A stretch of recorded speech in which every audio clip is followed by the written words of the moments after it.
Hey everyone, you are listening to the Divergent Conversations podcast. We are two neurodivergent mental health professionals in a neurotypical world. I'm Patrick Casale. And I'm Dr. Neff.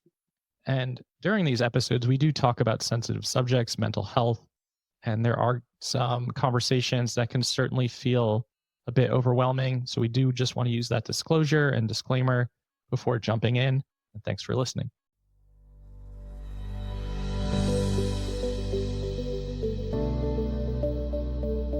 Welcome back to Divergent Conversation and our series where we're talking through some of the process of coming to know and then the emotional experiences that come up for a lot of us. Last week, we talked about diagnosis and assessment, some considerations there. And another question that we've been getting a lot, Patrick, is around all of this conversation around, well, is autism an epidemic? And what the hell is happening here? So what do you think? Is autism an epidemic? I would go with an emphatic no. And, I think back when a lot of directory conversation was happening in this country, we talked briefly on that. I know you kind of did a really extensive, deep conversation with Dr. Donna Henderson, one of the authors of Is This Autism? And really broke this down in a way that both of your incredible minds could. And we're going to link that to this episode. And no, it's not an epidemic. I mean, you made this one post that was like, this is why we don't have an autism epidemic. Here's all the research, all the information. The DSM's expanded. We have self-identification now. People who are getting missed are no longer getting missed as often. Not ever, but as often. Of course, there's not an epidemic, and also let's just define the epidemic. I can't say the word. What's the word when you are like the definition of a word or the origin is epidemic. Oh my God. Oh, I want to say epistology. Wait, I can't say. There's a branch of philosophy which is about knowledge, how we come to know things. Yes. Epidemiology. That word. Yes. Thank you. Is that it? Yes. And if we define epidemic, and I'm just going to read it out loud, a widespread occurrence of an infectious disease in a community at a particular time. So when we're using language like this, it's for a reason. Mm-hmm. And it originated in the 17th century from the French, epidemic. But nevertheless, a prevalence of disease amongst the people. So one, I just think that we have to understand that words matter and language really matters. And the words that we use really play a role here. That's so interesting. I think I've been so busy busting the myths that I haven't even paused to think about how horrific of a word that is and how and what that conveys. Like, this is an epidemic. This is I think you used the word infectious in there of, which automatically then brings shame to any of us who, well, I'm autistic and yeah. Yeah. And I think, I'm not going to get too political on this podcast. I think that certain words are used for certain reasons and to create certain reactions. So when we are seeing words being thrown around in this country and in other countries too, it's not just this country. Epidemic is a word that epidemic, disease, disorder, things like that we're saying this should be cured. This should be fixed. This should almost be eradicated from society. Well, and it brings a fight flight and it gets back to, we have kind of nodded to this in previous episodes that under the current administration, there is a lot of, if we can find the bad object and say, this is why your life is hard right now. This is why groceries are hard right now. If we can create a bad object to point to, that's a lot of the strategy being used around, let's use rhetoric that creates us versus them, that creates the sense that we are being attacked by this outside force. And if we address that thing, we will all be good again. Or great again, I should say. Yep. I feel like we are being cautious in how we use words because of safety, not because we, like when you said, I don't want to get political, I feel like there's a few ways to interpret that. You and I are both people that come and go from the country a lot. Yep. And so we are being cautious for safety, Yep. not because we're not political. Correct. Just trying to let people read between lines with context. But then I do realize we have a lot of people that sometimes can struggle with context, myself included. So yes, just trying to protect ourselves. So yeah, the answer is obviously, yeah, the answer is no, there's not an autism epidemic. Autistic people have always been here. I mean, we have drawings and like cave drawings from thousands of years ago that would suggest that autistic people existed all throughout life and generationally. We just didn't know what to call it. But autistic people have always been here, going to continue to be here. It does play a role in the conversation that we had last week about diagnosis, discovery, self-identification. It definitely creates more shame and stigma. And I also see a lot of people like boldly proclaiming like, this is who I am. And I think there's no right or wrong answer, because at the end of the day, it is about safety and protection, and you all have to make your own individual decisions about what feels most comfortable for you. Yeah. Yeah. Yeah. So autism is also more visible right now as part of what you're saying. Yeah, absolutely. Yeah. Absolutely. Yeah. And it's not to say that it doesn't mean that there's not the possibility that true prevalence rates are rising. Like that's definitely possible, especially my very like cheeky response when I was listing out the reasons. I can't remember if I actually put this on social media. I definitely wanted to, was like reason number 4, autistic people have sex. Like we are meeting each other more now because we're meeting through digital space. We procreate. And beyond that, and this is something that Donna mentions in the conversation, which we'll transition to, but is that the prevalence rate of everything is rising.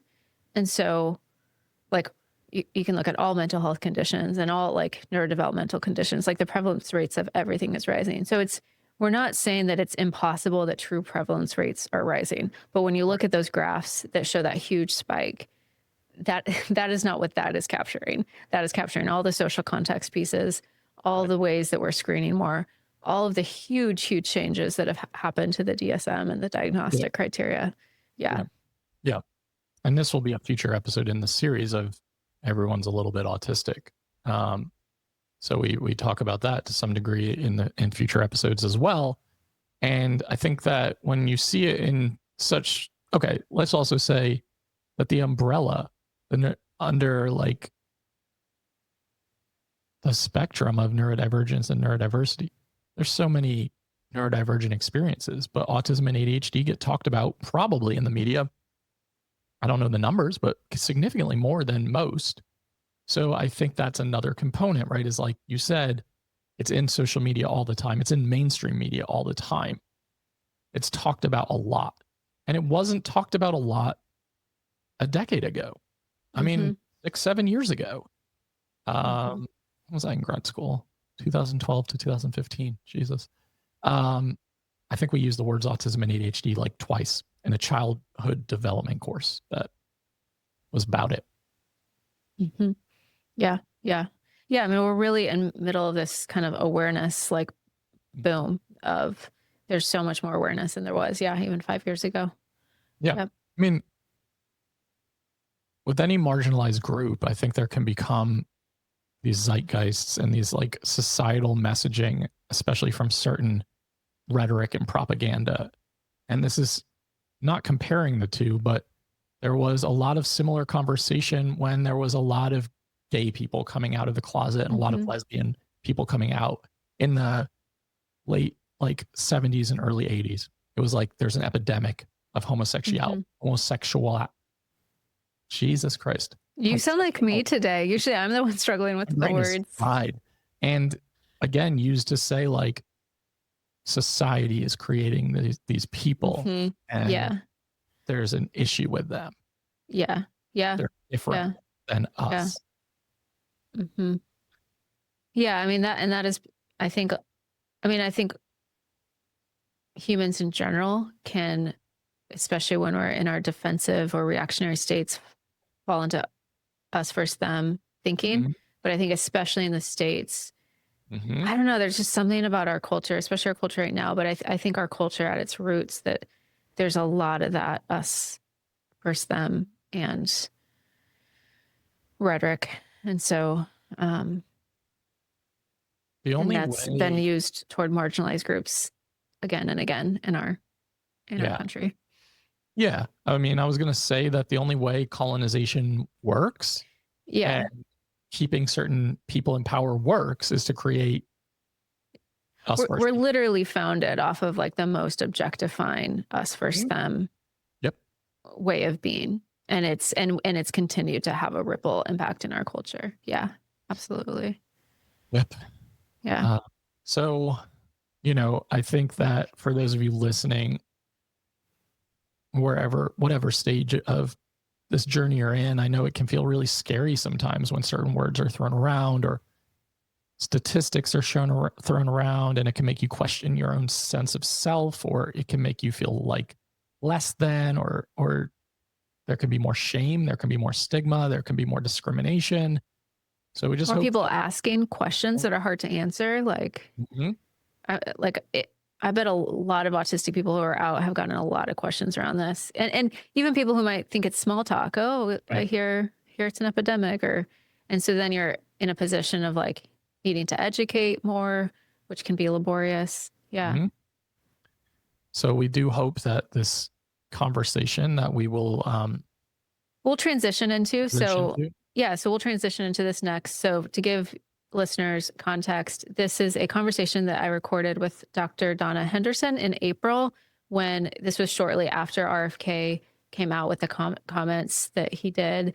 And we Mhm. decided, let's just hop on a call and record a conversation about what's happening. We have no idea what we're going to do with it, but let's just do this. I did Mhm. release it back in April on my Substack. If you it will be linked here in our YouTube, but if you would also like to watch the video, my team went back through after our conversation and made slides to go with it because we're talking about a lot of dates and numbers, and we thought the visual prompts would be really helpful. So if you're Mhm. someone who does well with visual prompts, then you can either check that out. That video has remained free and open to access, but you can also, if you go to our YouTube, you can also see the video version that will have the slides and visual prompts. It is a longer conversation, but I think we walk through a lot of really, really good historical context that helps explain explain why we are where we are. Yep. And I hope that that helps just affirm and debunk some of these myths and misconceptions. And I hope it also helps validate your own experiences if you do identify as a part of our community.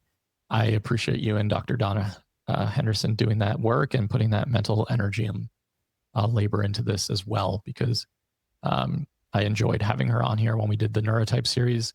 I only met her very briefly, but have a profound respect for her and what she has contributed to both the ADHD and autistic community. So I hope you all enjoy it. I hope you all enjoy this series as we embark upon this journey together over like 16 episodes.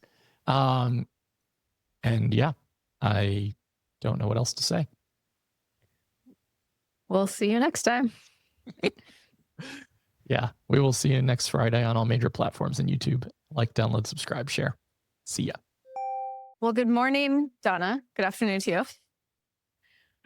Good morning to you. It is afternoon here.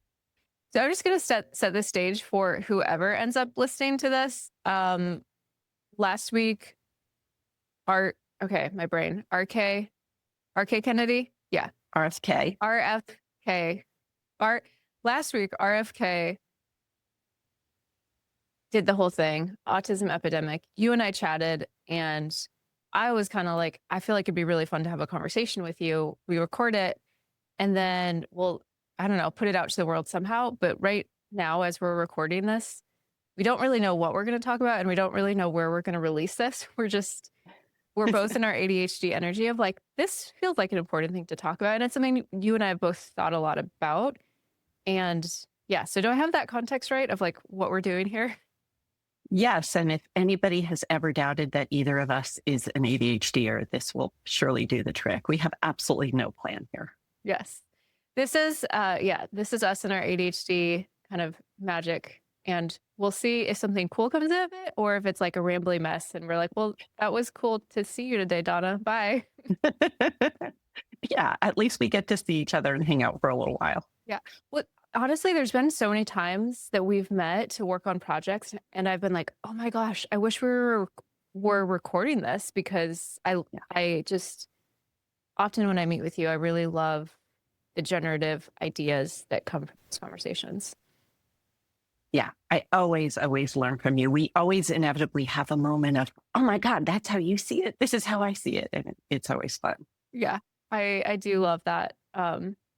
Yes, because we can kind of zoom out and reflect on the cross neurotype pieces as they come up. So I guess, yeah, maybe I'll zoom out to, I'm sure you've had this question before. Like I actually had like graphics like drafted in my Canva to talk about the autism epidemic thing, like for months that I've just not posted. Because this is not a new question. Like we've gotten this question for years. There's always been people who are like, it's an autism epidemic.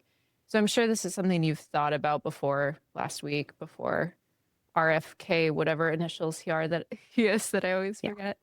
So yeah, what comes up for you? Because I'm sure you've gotten this question hundreds of times. Honestly, every time I get this question, what comes up for me is individuals that I know, and you are a perfect example of that. It's people like you who 20 years ago, you would never have been recognized as autistic. 30 years ago, I mean, you would have been laughed at if you even brought it up. You wouldn't. I still would be. You still would be, right? Yeah. I mean, 10 years ago, it would have, I think, been almost impossible for you to get a diagnosis. It's really in the past 5 to 10 years that we're making such good progress, right? I think you're such a great example of this. Yeah, I talk about that. So I just recorded and released the Lost Generation course, which is, I feel like it's my like synthesis of my last 4 years of learning, and your influence is all over that course. So thank you.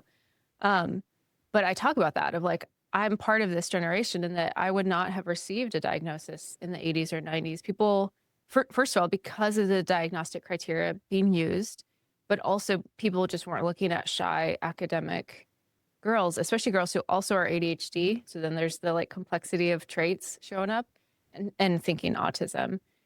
There was a study, I think you were the first one that pointed me to it, that talked about how I think it was done across 4 countries. This is how my brain works. I can remember the details of the study, but not the author. It was done across 4 studies, but it showed people born after the mid-1990s were 4 times more likely to receive a diagnosis after the age of 18 versus those born previous. And so that's something I like to tell clinicians of. So if you're working with anyone born before mid-1990s, like this should be on your radar. And as I think when John Elder Robison read that article, he wrote some piece about it. And he also pointed out that the data showed that the older you are, the less likely you are to be recognized as autistic. Yeah. And I've heard you talk about this too. So the older you are, less likely, because like just what was the diagnostic criteria that was being used in childhood, what we knew about autism. But then also, then they're working with adult providers. And one thing that we know is adult providers, they're not trained in adult autism. And there's that assumption, well, if it's autism, it would have been caught in childhood. So there's like that double impact happening. Exactly. Adult providers get almost no training in autism. Hopefully that's changing, but historically, and they have no knowledge, they have no confidence. And like you're saying, there is that underlying assumption. Even if it crosses their mind, the next thought is usually, oh, somebody would have caught it by now. And so then they don't consider it. Yeah. And I heard you talk about this in your autism training you did. The other thing will be providers, maybe autism's actually been ruled out before, but again, someone who had, maybe it was based on an older version of the DSM being used, or as a provider not aware of masking, and that will carry a lot of weight of like, oh, well, it's been looked into, it's been ruled out, so nope. Right. and they're not willing to open it up again or even look back and think, well, why was it ruled out? And quite often it was ruled out because she made eye contact, because she has a sense of humor, right? Oh my gosh. I've heard that so many times. And I just like, I feel embarrassed. Do you feel embarrassed like for our field when you hear Yes. stories? Embarrassed and very I want to go around apologizing to people. Yeah. I actually worked very closely with the grad student, and the name of her dissertation was "But She Made Eye Contact," because it was all about this. It was a great title. That is such a good title. Did that get published? Not yet. Hopefully it will be. Yeah. But she made eye contact. Right? Because we've heard that phrase over and over and over and over and over again. Yeah. That is such a good title. Yeah. Yeah, but people will pick one thing. And again, this is something I heard you say in a training. People will assume because if you can do one thing that's like not a stereotypical autistic trait, clinicians will rule it out. Like they code a behavior as a non-autistic behavior. Like making eye contact is a non-autistic behavior in some people's eyes. So if you do that once, it negates all the million autistic traits and behaviors that they're also noting, right? Which is such bad science. Like for being a science field, can you imagine that with like almost any other diagnosis? No, I can't. I mean, it's beyond science. It defies common sense. Right? Which goes back to the stereotypes. And that's something I talk about a lot is the stereotypes that have really created this cultural archetype have made it so hard. Like that gets into our brains at a very fundamental level. So even if we have clinical training on top of that, it doesn't undo that. And so for parents, like I know that made it hard for me to see my female child because I had the archetypes, and looking back, there were obvious signs. Like we literally had her hearing checked when she was 3 because she stopped responding to her name. Yeah. No one thought autism. Yep. And especially we know this, if somebody is physically attractive and intelligent and compliant, like all of those serve to cover up the autism in clinicians' eyes, right? And not just clinicians, parents, teachers, everybody, for sure. Yeah. This brings to mind a whole nother reason, and for all of this that we're talking about, which is diagnostic overshadowing, because so many of these kids and adults get other diagnoses that clinicians are more comfortable with, like ADHD or anxiety or borderline or whatever, right? Yes, absolutely. Yes. And this is something I think you and I could both nerd out on literally all day. I actually made for the course, I made a new graphic. I'd love to show it to you where I made autism in the middle, and then I put like OCD, PTSD, and I started actually mapping out like this criteria of PTSD could be like, this is a way it could overshadow this autistic trait. Wow. Because and especially because we know, Johan Nyrenus' studies that he's doing around autistic adults in psychiatric clinics is so eye-opening. And one of his most recent ones was showing how we have more co-occurring mental health conditions on average than non-autistic people. So it's not like, oh, the social anxiety is overshadowing the autism. It's like the social anxiety and the PTSD, and that like there's often like 3 or 4 mental health conditions in the mix. And yeah, especially because autism is just not on people's minds or rule out lists. It won't look like autism. It'll look like a really messy clinical picture of social anxiety, PTSD, depression, bipolar. Right. And until recently, clinicians weren't aware of this whole dynamic. And now I think more and more clinicians are becoming aware of the need to step back and look at the whole person. And I think that's contributing to the increase in diagnosis rates and recognition rates. Yeah. We weren't talking about that 10 years ago. Sorry. Oh, no, go ahead. Well, I was just going to say it's interesting because when we talk about the increasing rates, like my understanding, correct me if I'm wrong, is it's all based on, I think it's usually 8-year-olds they look at. Like, so it's not even tapping into the adults. that are getting diagnosed, which we know there are many, but it's 8-year-olds. So now I saw it's just been updated to 1 in 31 8-year-olds have an autism diagnosis, which means we're getting a lot better at screening children, which is great from a being able to provide supports and education supports and self-understanding for kids. So yeah, it would be interesting to even look at prevalence rates in adults, because we know that it's just, there's so many undiagnosed adults. Right. Yeah. And when I started doing this work, I started getting a lot of clinicians who see kids and adolescents reaching out to me for case consultation. And now it's more and more all about the adults, the case consultation work I'm doing. So many clinicians who see adults are saying, my practice is fundamentally changing as I think about this. And as people are coming in wondering if they're autistic, or I'm wondering if they're autistic, I've seen a huge shift there. How do you feel about that? Just in the sense of the work you do, and because yeah, you started out as a pediatric neuropsychologist. Actually, I started out with adults. Oh, you did? Yeah. Okay. In a previous lifetime, I was actually the director of a brain injury program, an acquired brain injury program for adults. Then I went into private practice just doing ADHD LD work, and only with adults. And then I gradually kept moving my age range younger and younger. It went from 18 to 17 to 16. Now, I've been at 6 for many, many years. I'm not going to go below 6. And I had to do a lot of retraining and get supervision and everything for that. But and now it's going back up. And now it's going back up. Yeah.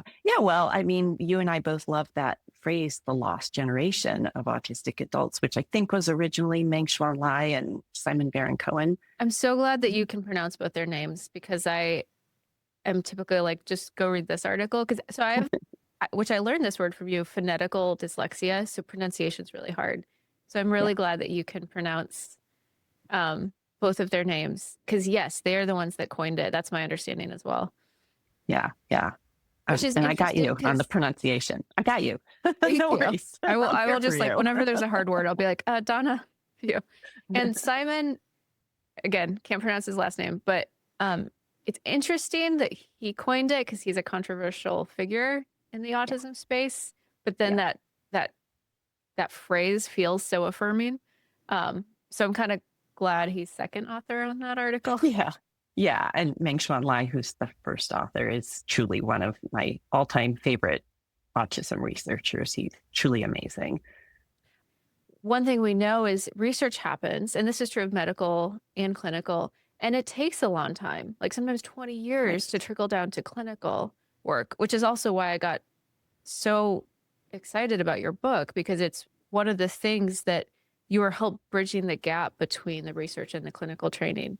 Now, to get training programs to actually start using that book and to start doing the training. But that is also part of this increase, is that things that are known in the autistic community or even in research take time to get into clinical training. For sure. But I mean, we started this conversation with me saying that you are such a great example of why the prevalence rates are going up. And as I think about it, I'm a great example of why the prevalence rates are growing up in a totally different way, which is that 20 years ago. So I was licensed in 1991. When I went to graduate school, I don't know that the word autism was uttered once. I mean, if it was, I certainly didn't notice it. I absolutely never had a class or an entire lesson on it. It just wasn't part of my training in the late 1980s. And so I never diagnosed autism year after year after year after year. I didn't diagnose it. Now I diagnose it all the time. And there are tons of clinicians like me who got training in this so much later, so recently, and now we're diagnosing it a lot. That's not an increase in prevalence. That's an increase in clinician awareness, right? Mm-hmm. So I'm a good example, just like you are. That'd be a really interesting list. Again, I think in visuals, crossing out increase in prevalence, strike out, and then an increase of, and what actually is this an increase of? So one would be, what did you just say? Clinical awareness. Clinical awareness. What else? Can I put with that clinical, I'm writing these down too. Yeah. Clinical confidence. Clinical confidence. I love that. Yes. Clinical confidence.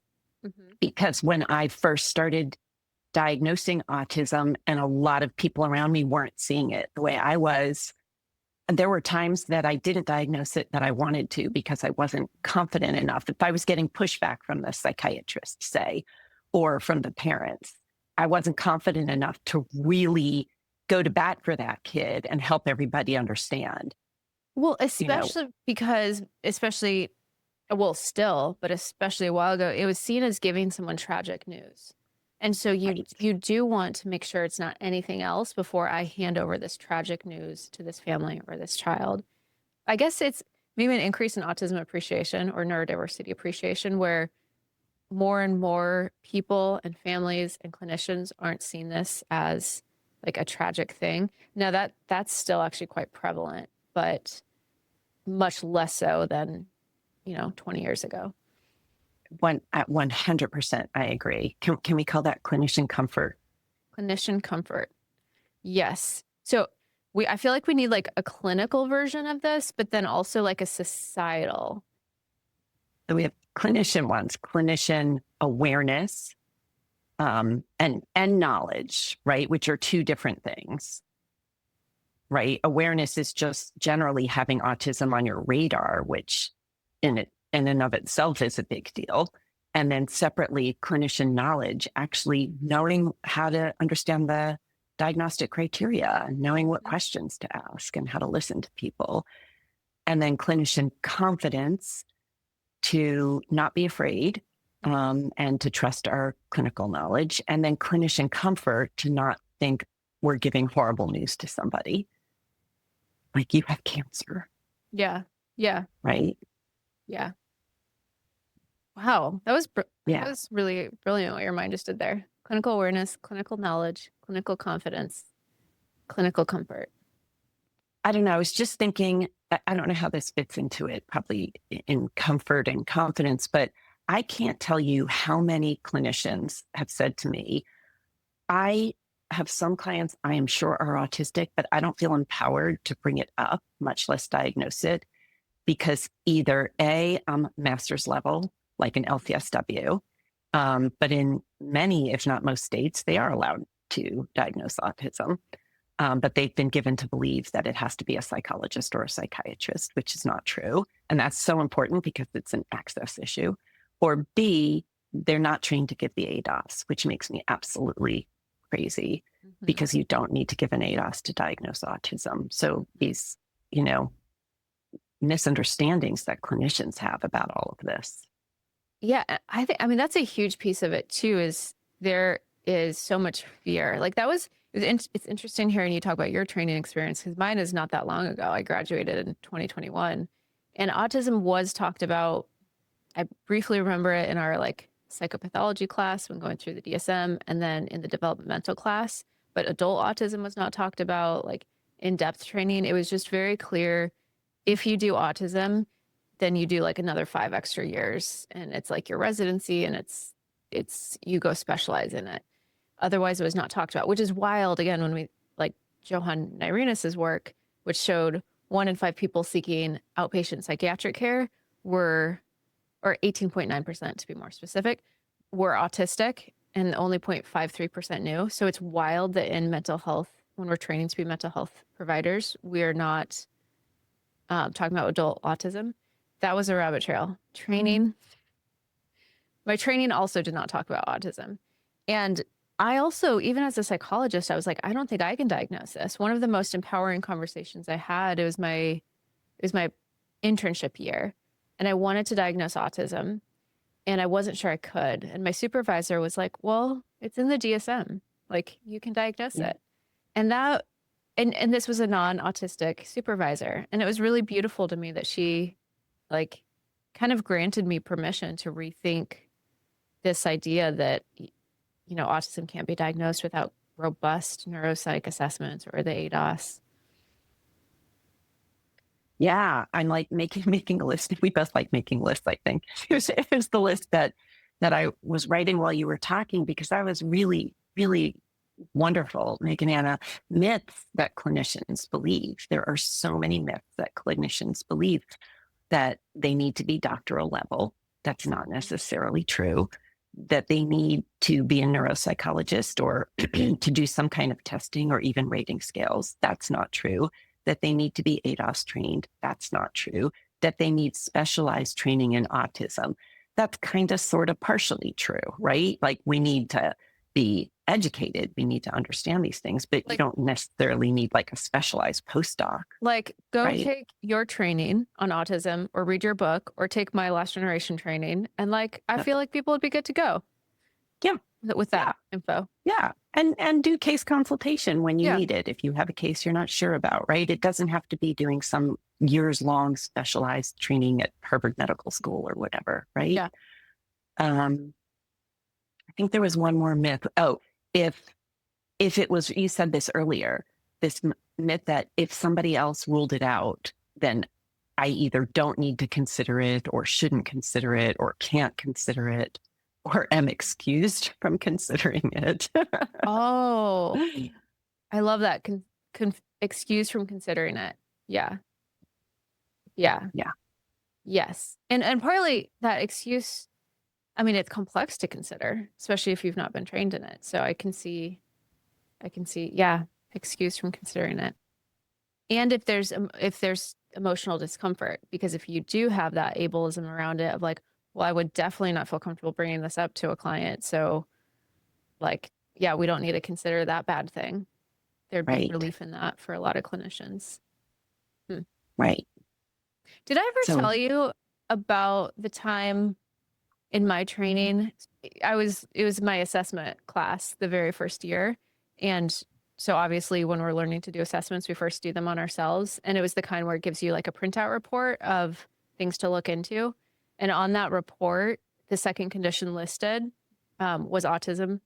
I like see the visual autism spectrum disorder. And I remember looking at that and being like, what the heck? Like, first of all, I had my own ableism. I had a negative response to seeing that. And then I like laughed at it and I was like, that's ridiculous. Why would, and I had all those thoughts of like, that's a childhood thing. There's no way that like, what is this test that's recommending I look into autism? And I just totally disregarded it for, 5 more years until I revisited the autism conversation.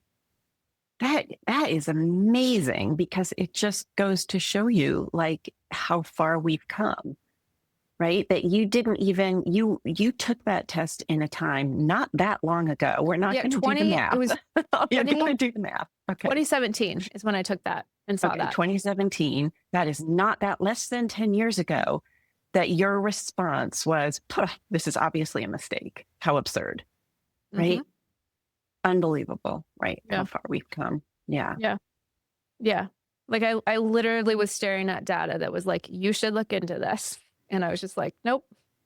Right. And if you had brought it to any clinician at that time, they would have said, you're right.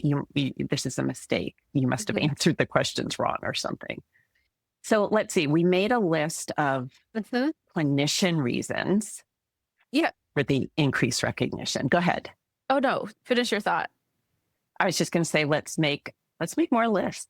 Yeah. Well, perfect. That's what I was going to say. Is like, I kind of love this social historical context. And I actually like talking about this because there is a lot, understandably, there's a lot of anger toward clinicians, which again, like very understandable.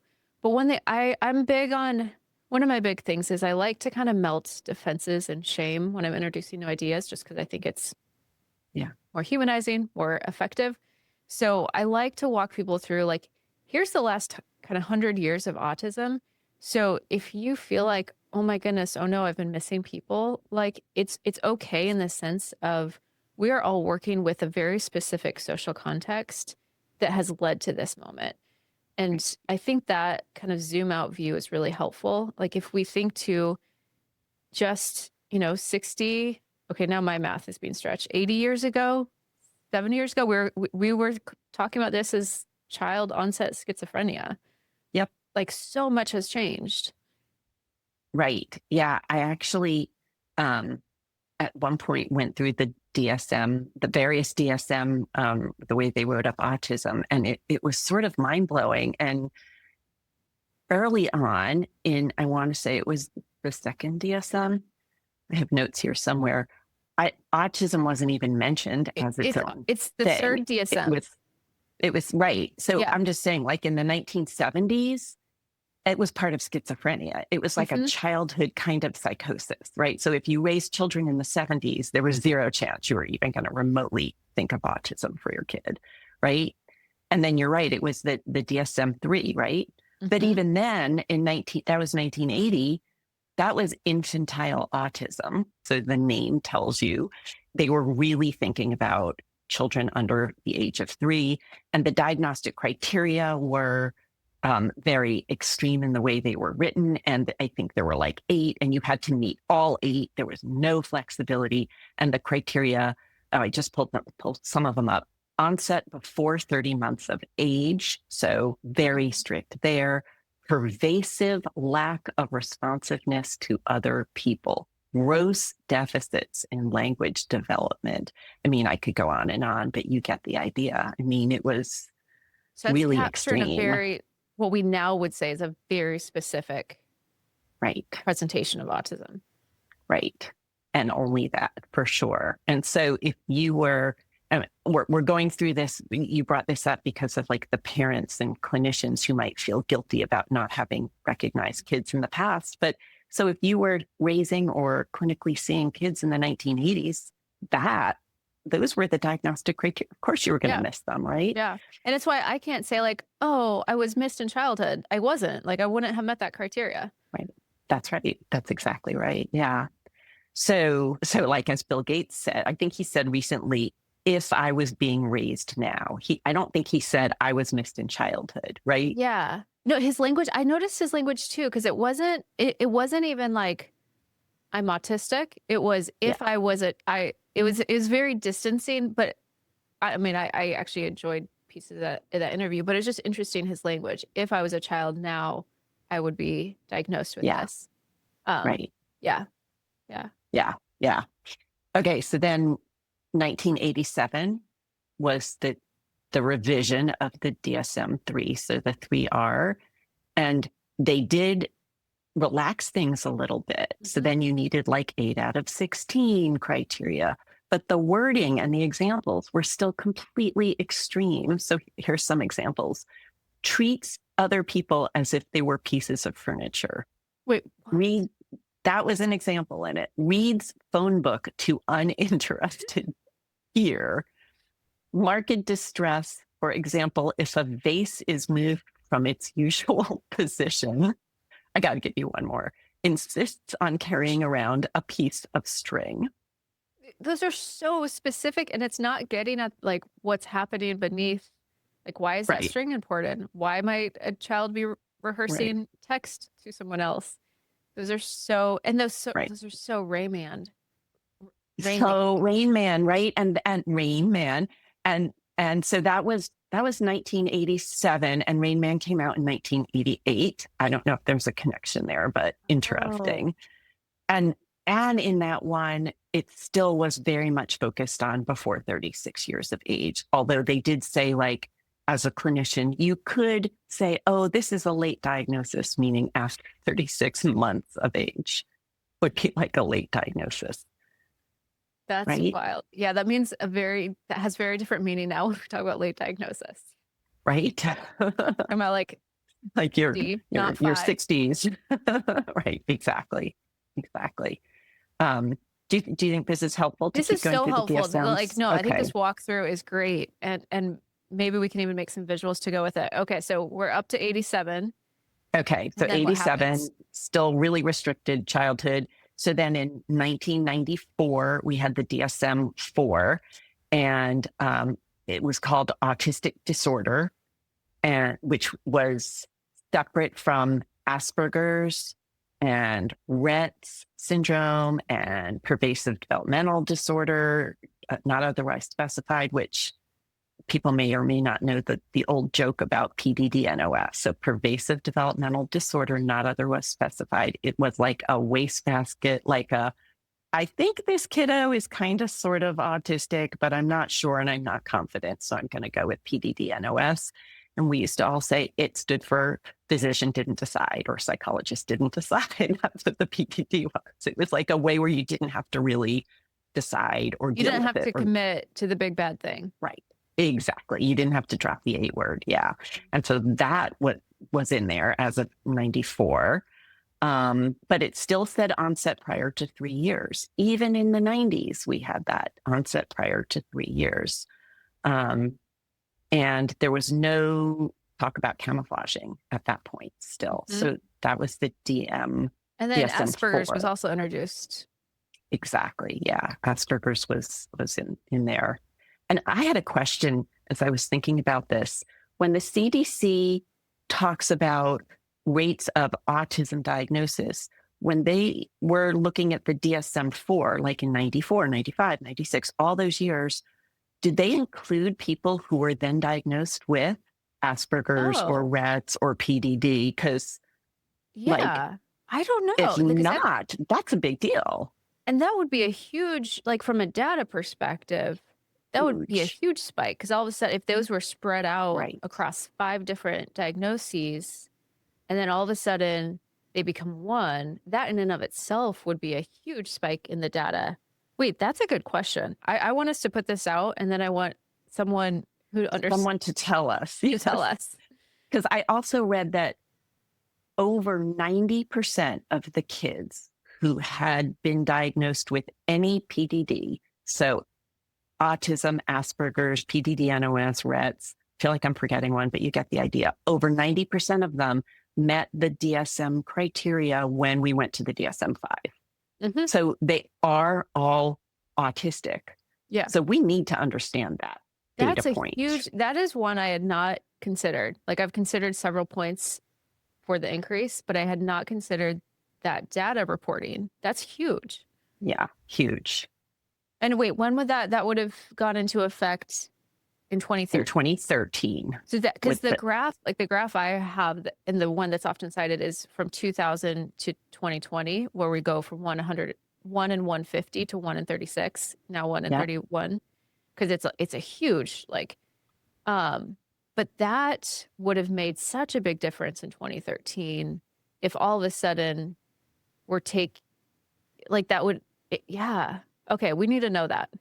It goes up sharply after that. It really, Yeah. and it's a combination of all the different kinds of things we're talking about today, Well- but that's a big piece of it. And I think. ADHD, like you can now diagnose both Yes. ADHD and autism when we get to, or are we done with DSM-4 before we jump Yeah, to- but this is good. Now let's make a list of all the changes in DSM-5. So like Okay. the first one is lumping all the things together. Oh, yeah. Okay, I'll work on that list. All the You do that. Okay. Okay. I'm done I'll typing. list. Okay. All right. DSM-5 changes. So one was all these different diagnoses got lumped together as autism spectrum disorder. So, and over 90% of the kids with all the other ones fit into this. So that's huge right there. Then, as you just pointed out, before 2013, clinicians were not allowed to diagnose autism and ADHD in the same person, which never made any sense to me. I have yet to meet somebody who understands that rule. And so think about it. If you're a clinician and you have to choose between diagnosing autism and diagnosing ADHD, right? What are you going to do? The big scary one or the one that everybody's comfortable with where you could just take a pill to fix it, right? So we know that happened a lot. And now as of 2013 in the DSM-5, we could diagnose them together. The other big change in the DSM-5 was recognition of camouflaging. Like it actually says it in there. It says, I forgot the wording. And was that in the TR update or was the original DSM? I think it was in the original Okay. DSM-5, not the TR update. Yeah. It said something like symptoms may not manifest until social demands exceed limited abilities. Yeah. Something like that. It's very vague, but it's in there, which is huge. Yeah. Yeah. And I'm pulling out my DSM now to check myself. I don't think there's anything about age for the first time. So they finally got rid of that. That also, that's a clinician myth. Do you still have a clinician myth list going? This whole idea that it has to be shown by age 3 or any other age, like there is no age. It says, okay, I pulled out my DSM. It has to be present in the early developmental period, but may not become fully manifest until social demands exceed limited capacities, or may be masked by learned strategies in later life. And that's huge right there. That is so huge. That is so Yeah. huge. Yeah. So I thought, and I could be wrong, but I thought those were TR updates that were just put in 2020. But I could be wrong too. So we need to find out. Okay, we should find that out, because that would signify a more like recent shift. But I'm looking, so my little book here is copyright 2013. It's not the TR. This is my mini DSM. Got it. So yeah, so you're right. Yeah. I know the TR did something, because I remember being very like interested in what they were going to do. And I know they did something. And it was for those, really minor. It was really minor. For listeners, so like the DSM changes numbers every whatever, but then TR are kind of like updates between, like, we're not ready to go to DSM-6, but we might update it. So there was like, you were earlier talking about, was it DSM-3 TR, which was kind of in between DSM-3 and 4. Okay, so that is DSM-5. I didn't realize that. That's actually good for me to know. And the TR updates were super minor. The TR, it was nothing substantial. I remember I was like deep into writing the book. Right. Yes. We were all hoping for like really big updates in the TR. And then I remember it was like, Yeah. It was really minor things. Yeah. Okay. So DSM changes. So far I have all diagnoses get lumped into autism spectrum disorder. We get rid of Asperger's and all the other ones. 90% fit into that. ADHD, you can now diagnose both. Masking and camouflaging is mentioned, and the age requirement is loosened. And I'm not 100% sure about this. Maybe you'll remember. I think that's the first time sensory got put in there. Yes, which is huge. That's huge. Yes, sensory got added. I want to actually look at the criteria. What was B, beyond adding sensory, was B, because now you have to meet 2 of the 4 for criteria B. Right. Are there other changes there that you're aware of beyond adding sensory? I don't think so, because interests, repetitive behaviors, and flexibility, I think, have been in there for a long time. Yeah. I think sensory was the big change there, and making it 2 out of 4, which is like, I feel like I keep saying the word huge, but it was huge. I mean, when you go from like, you have to meet all 8 of these criteria in DSM-3 that are very like specific to, here's 3 criteria A and 2, 4. And then there's examples of like all the ways this can show up.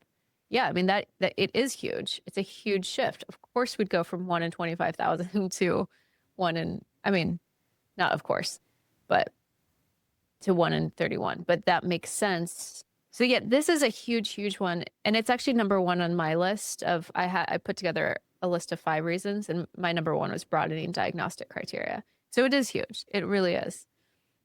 Right.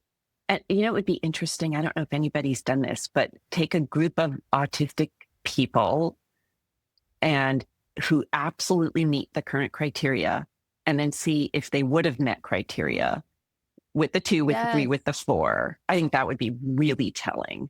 That actually be a really cool video. Like, yeah. That'd be such a great way of visually capturing this. Yeah. Right. I mean, there's so many of us. And it could even be like, well, no, wouldn't have met criteria because they already had an ADHD diagnosis in 2010. So like, for that reason, and listing out the reasons why. Yeah. Okay. So diagnostic broadening. Yeah. And then just our understanding of what each criteria means is the other way that we broaden our understanding of all of this, is that stimming doesn't necessarily just mean flapping or echolalia. Stimming can show up in countless ways. right? Like Yeah. pacing back and forth or watching The Office 47 times. Yeah. Or like for Yeah. me, something I've done my whole life, like I'll listen to a song on repeat for like a week. And like never thought of that as stimming or weird, or it was weird to me that other people like listened to songs like a playlist. Like why would your brain want that? Yeah. And if I had to listen to the same, even a great song, like over and over again for a week, I'd lose my mind. Yeah. Yeah. If someone, so I actually had she's also a psychologist. She's ADHD. I was autistic. I didn't know I was autistic. We were driving to a conference together, and I think it was kind of in a like getting to know each other. Like, what's some of your favorite music? And I put my playlist up, and like we wouldn't even finish a song and she'd move to the next one. And I was like, what is happening? Then I was looking back and was like, oh, that was ADHD and autism there. Maybe we need to design our own little questionnaire, and this could be part of it. Mm-hmm. Right. You know, do you prefer to listen to the same song over and over again for a while, or do you prefer to move from one song to the next? Rapidly. Yeah. Yeah. Yes. Yes. So more deep understanding. And I'd kind of put that in the awareness bucket too, as more lived experience. More people start talking about the autistic experience of like, hey, I do this thing, and this is what stimming can look like. Yeah, because so much of it was the stereotypical like hand flapping. Like that's the one people love to use. It's like hand flapping. You don't flap your arms, you can't be autistic. Mm-hmm. Yeah. Mm-hmm. Yep. Yep. Yeah. And special interest would be another one of like the ones that culturally blend in or are socially acceptable. Awareness that, yeah, like an intense interest in psychology or social justice, like that can also be a special interest. It doesn't have to be obscure. Like it doesn't have to be bizarre is the word that was often used. Oh, this might have been a change in the new DSM too, in the 2013 from overtly atypical interest to either atypical or intense. Yes. I wonder if that was, do you know that is true? I don't know it off the top of my head, but it feels right. And I want to know now, but it feels right. I'm going to look it up later and I'll let you know. Even with that update, a lot of clinicians will still, if it's not quote unquote bizarre, they'll miss the ones that are like atypical in intensity, but not content. Which also, again, that's weird of like, who gets to decide what's bizarre and what's not? I know. I had a whole debate about this with a colleague once because I had an 8-year-old who I was sure was autistic, and I was going through the criteria, and he had an interest in opera. And I thought that was atypical for not an 8-year-old, an 8th grade, for an 8th grade boy. I never met an 8th grade boy who was into opera. And her argument was lots of people are into opera. There's nothing atypical about that, which is true. But for me, like the context is everything. The context is of this boy. He wasn't musical. He didn't play an instrument. His parents weren't into opera. He didn't go to a like theater oriented school. Like there was nothing about his life that made you go like, oh yeah, opera, that makes sense. Right. Yeah. That's interesting. So like for the context of that person's life is the interest. Right. Quote unquote bizarre. I like that way of thinking about it. Yeah. Yeah.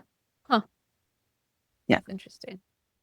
And I mean, I don't use the word bizarre. Yeah, I'm using it quote. Yeah. I'm using a lot of air quotes around it because it's would be like the pathologized way of looking at it.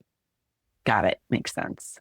Or atypical. So, should we talk about this whole other category of increased prevalence rates that yes.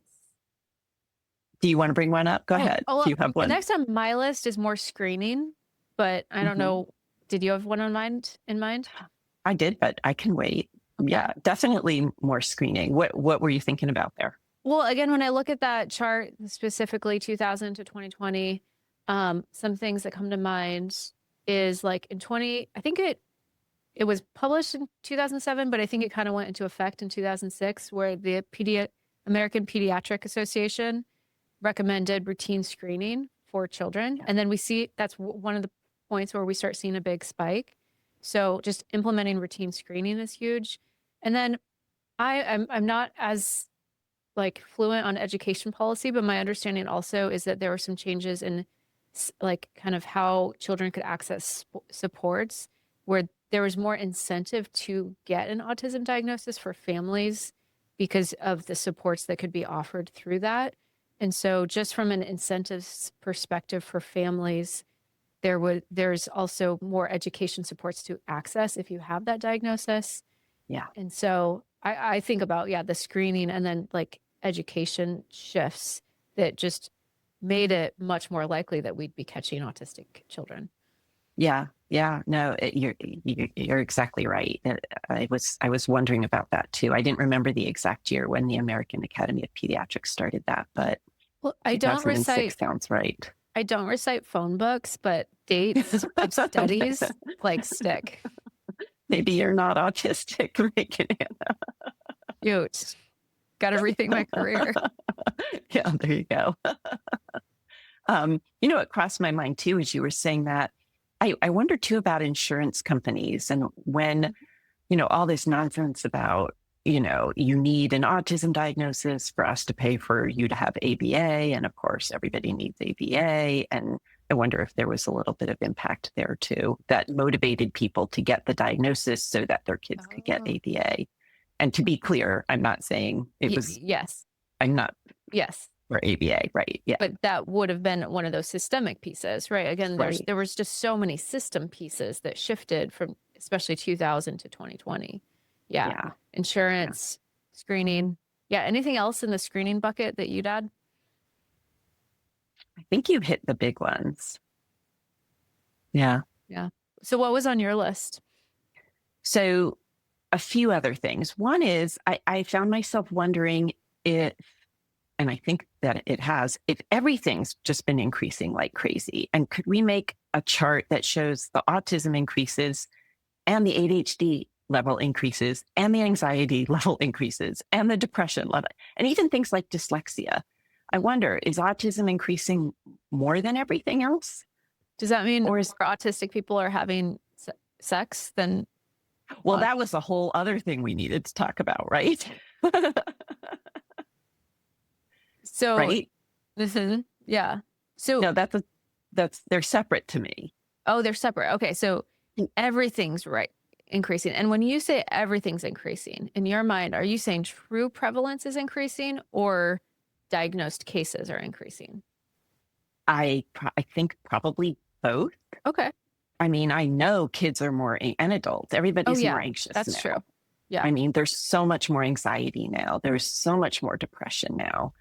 There's so much more ADHD now, right? There was a whole article in the New York Times this weekend about like the explosion of ADHD. So part of me wondered, so is autism different from all of these other diagnoses or not really? So that's curious. I mean, that's a whole other conversation, but same thing with ADHD. Like we could say there's been an underdiagnosis. And this is something I like about you, Donna, is it's tempting to look at that and be like, it's not an epidemic. It's better identification. That's typically what I say. But I typically will have a footnote of and we can't rule out that there is a true increase in true prevalence. And that's and I like that you can hold the nuance of that, of maybe there is true prevalence increasing of all the things. Yeah, I think there may be. And this is where we can now bring sex into it, right? So autistic people in our current culture may have better luck finding each other, finding partners, and procreating, because of the rise of technology. It's literally what I said in my article of because we know the cross neurotype study, we tend to connect better with each other. And now with dating apps and with digital, we can find each other in the mating process. Right. Whereas before, if you were just well, I'm going to find someone in my local community, or I don't know how people found, I guess I found my person in college. But yeah, it would be so much easier, I imagine, for autistic people to connect and then to have sex and then to have babies. Right. Absolutely. And, when I was young and dating before technology, you had to go out there in the world and spontaneously talk to people and connect quickly enough and well enough to then continue on and build a relationship, which is harder for autistic people than Yeah, for that sounds non-autistic terrible. people. That sounds terrible to me. Everything you just described, I was like, why would you do that? Right? Yeah. And then separately, the rise of technology in general has given a lot of autistic people, like think Bill Gates, jobs, careers, Oh my gosh. and Yeah. like Yeah. that lead to, and that sort of that full-on success in life that is more likely to potentially lead you to becoming a parent and having a family, right? So I think there's that piece of it too. Yeah. I think about this all the time with like social disability model, and like I run a pretty successful business, and I have like 4 employees, 3 of whom are AuDHD, and none of our jobs would exist without Right. the internet as it is. Right. Yeah. Yeah. Right. Yeah. That's a huge shift, but shift in like it can create some financial stability, which I don't know that that's actually correlated with having more kids necessarily. But yeah. Yeah.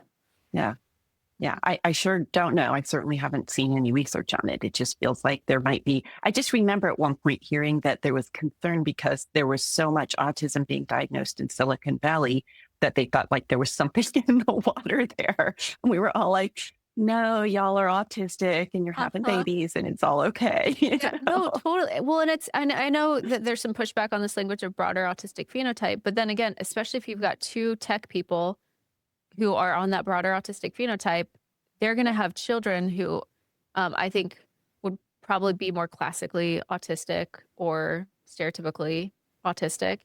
And so absolutely that's happening. I think Steve Silberman did such a good job outlining that in Neurotribes. I think it was in his book that the #1 medical field of like having autistic kids was actually the medical field. And then it was maybe engineering and then tech, which is really interesting too, to think through where are the broader autistic phenotype folks. I don't want to quote it quite that confidently, but it was interesting. He had some data in there about the fields of like the parents of autistic kids.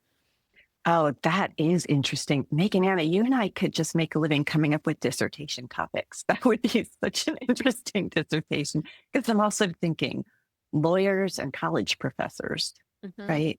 Yeah. So yeah, we're having babies. That's a huge one.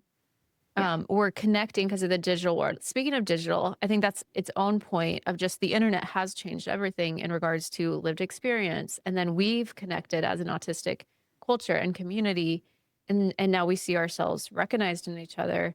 And that's just lifted the bar of awareness because A, we're connecting. B, we've really created some autistic culture, which in return, like that's how we know things like, well, stimming can look like this or like that. And so that's been so huge from an awareness perspective. And then also busting some of those myths around autism is a big, bad, terrible thing. So the internet, and again, if we look at that 2000 to 2020, what like iPhones was 2010. And I feel like we've been living in the digital age the last 20 years and then the social media age, and it's just changed everything. Yeah. Well said. Well summarized for sure. Yeah. Megan, Anna, go ahead. No, I want to hear it. Well, I was just gonna say, I do have one more point that I want to make sure and get to, but do it. Because I was going to say, like, I think we solved it. Better recognition of underrepresented groups. So, for example, the research that's looked into autistic women has been huge, but then also BIPOC and genderqueer and trans. I don't know what the most recent CDC, but I feel like the one that was in 1 in 36 was one of the most encouraging for catching Black children. Like it was like, can't remember the exact rates, but the gap had lessened quite a bit. I think we know still, especially in Latinx populations, this is still very under identified, but especially with BIPOC children, we're getting a lot better. Historically, often like conduct disorders or oppositional defiant disorder. There's some great research. I'm going to synthesize it this Friday, but I think on average it takes like 3 years longer than a white child to get a diagnosis. And that research is back in, I think it was like 2007, kind of early 2000s. There's a huge discrepancy there. And then, of course, autistic girls, like especially girls that do not have a co-occurring intellectual disability, more numbers because my brain is fun in that way. I think I might have first learned this from you, but this was early 2000s or late 1990s, where autistic girls with co-occurring intellectual disabilities, the prevalence was 2 to 1, 2 autistic boys to 1. But then without a co-occurring intellectual disability, I think they were using 80 or above. It jumps to 9 to 1. Meaning like it would make no sense for prevalence to actually shift that much. It just means we didn't know how to catch those girls. And so that's been a huge shift in that we're getting better at identifying anyone who's not a white cis boy with very stereotypical traits. Right. Yeah. Again, really, really well summarized. I don't know that I have anything to add to it except, that's all true. And then if somebody is in multiple minority groups. So if you're a Black trans female, right, even harder to identify for sure. Absolutely. Yeah, absolutely. And then and I always, again, this is a footnote I like to add, there's still plenty of white cis men who also are undiagnosed, even with stereotypical traits, because again, of how much has changed diagnostically and awareness and screening. Right. I mean, I saw a boy this week, white cis boy, who had been seen on and off throughout his life and never diagnosed with autism. And I thought it was going to be like a really challenging case to figure out. And I mean, within 5 minutes of meeting him, he exhibited really clear, unambiguous autistic traits. Yeah. And going through it with his parents, it was clear that his clinicians weren't comfortable with autism in the past. His parents were uncomfortable with autism in the past. They overtly said to me, we see this now and we're comfortable and we want this diagnosis. It's useful to see him through this lens. We didn't feel that way 10 years ago. We would have absolutely pushed back against this 10 years ago. And they were saying, we think that's part of the reason clinicians didn't diagnose it. None of the adults in the room were comfortable. Yeah. So I guess I'm just reiterating what I said before, Well, but even for a white boy. That's so beautiful. And it comes full circle of it. This is where I'm so grateful for the autistic community of the awareness work. And by awareness work, I also mean the like movement toward bringing forth affirming narratives of autism that is impacting clinicians. It's impacting parents because they're more likely to say, yep, I'm willing to look at this. And that is a huge driving force in the increase, is that there is now a culture and a community who's saying, this is an experience that many of us have, and it is okay. And this is a word we're allowed to say. Yeah. 100%. I think that's so beautifully said. I go back to this experience I had in graduate school in 1987, maybe, where I thought I had never met a gay person before. Obviously I had, but nobody ever talked about it back then. And one of my professors said that he was gay. He came out to our class in a very casual, like it wasn't a big deal. He was like, by the way, here's the deal. And it was the first moment of realizing, oh, they're all around me. I had no idea. And it's the same thing with autism. And every time an autistic person comes out and says, oh, by the way, I'm autistic, it raises everybody's awareness. Yeah. Not just that it's everywhere, but that there's a million different ways it can look, right?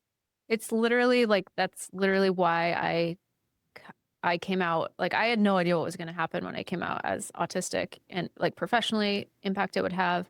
But I was like, I just need to do this. I need people to know there's like autistic psychologists out here.